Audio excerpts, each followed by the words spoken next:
Oui, on est presque arrivé à la fin de Ya de ces matins, mais on ne va pas terminer cette émission sans vous présenter la chronique de développement communautaire. C'est Mathieu Brochu qui est avec moi en studio. Mathieu, salut. Salut, Jeff. On a comme de la suite dans les idées parce que c'est la semaine de la justice réparatrice qui est en cours en ce moment et on va parler avec la directrice générale de Justice Alternative, Pierre de Sorel.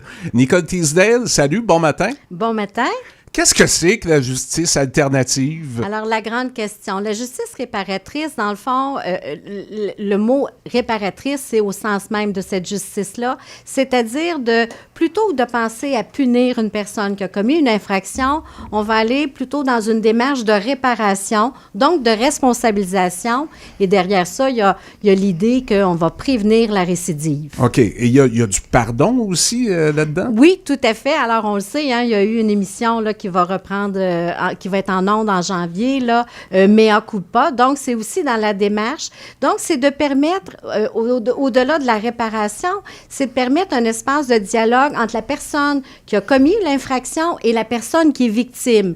Le pardon, en fait, peut-être qu'il y aura pardon, peut-être qu'il n'y aura pas de pardon, ouais. C'est ça, mais la victime aura l'occasion de s'exprimer, de dire comment elle a vécu l'événement et aussi de poser des questions à la personne qui a commis le geste pour comprendre, faire un sens et peut-être qu'en bout de ligne, il y aura pardon, mais ce n'est pas une obligation en soi. Et quel est votre rôle réel, concret, au quotidien dans ces démarches-là? Alors, nous, à Justice Alternative, on accompagne et des jeunes et des adultes, justement, dans une démarche de réparation. C'est-à-dire que suite à une arrestation, il y a eu une décision de prise, par exemple, pour qu'il y ait une rencontre de médiation avec la personne victime, que la personne, lorsque la réparation n'est pas possible auprès de la personne victime, parce qu'elle ne souhaite pas s'engager, on ne peut pas la forcer.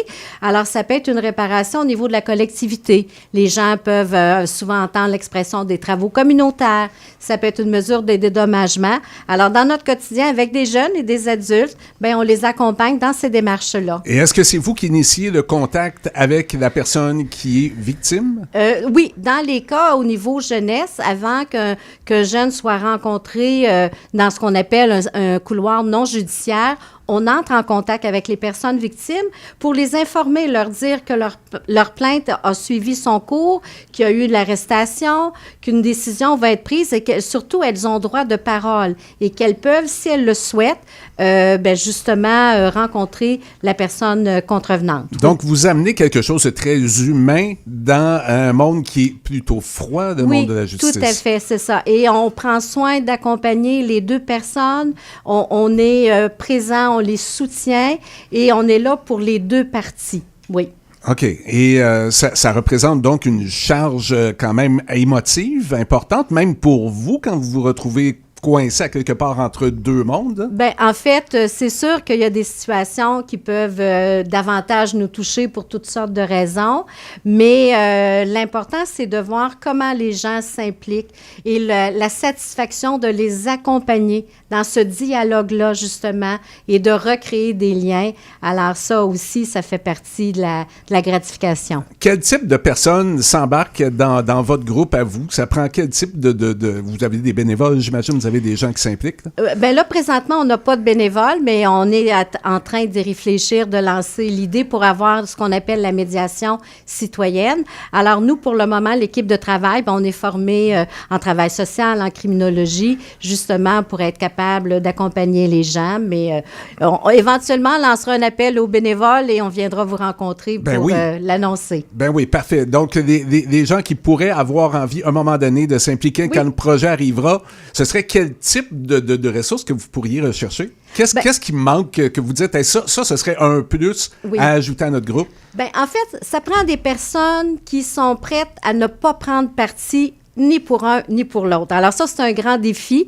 Donc, pour être vraiment ce qu'on appelle dans la multipartialité, donc d'être présent pour les deux. Donc, de ne pas penser être un juge ou un arbitre. Souvent, ce que l'on voit dans les émissions, c'est pas ça.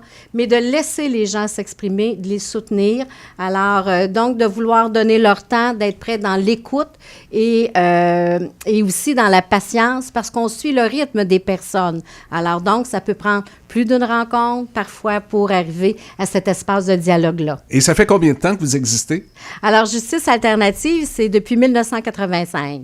Donc, on est dans notre 40e année. Wow! Oui. Bon anniversaire! Bien, merci bien. Oui, Au nom de l'organisme.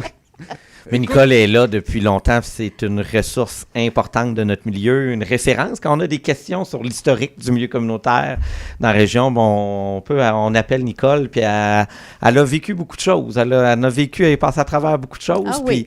tu sais, son organisme, c'est merveilleux. Là, puis là, c'est quelques services qu'on a parlé ce matin. Il y a plein d'autres choses que Justice alternative. Il va falloir qu'elle revienne à la chronique Ben, pour on nous en viendra. parler. C'est Là. Tout C'est à ça. fait. C'est formidable. La porte est ouverte tout le temps, Merci. tout le temps, tout le temps. On termine avec quoi, nous? Petit voyage au cœur de la colline Saint-Jarnac. La colline Saint-Jarnac organise une fête hivernale samedi, je dis samedi, mais le 6 décembre, de 10h à 16h. Les détails vont être sur notre page Facebook. Une belle activité, profiter de l'hiver, une bonne lasagne, un bon film. Donc, une belle activité à faire avec les enfants. Ça va être au profit de la colonie Sainte-Jeanne d'Arc.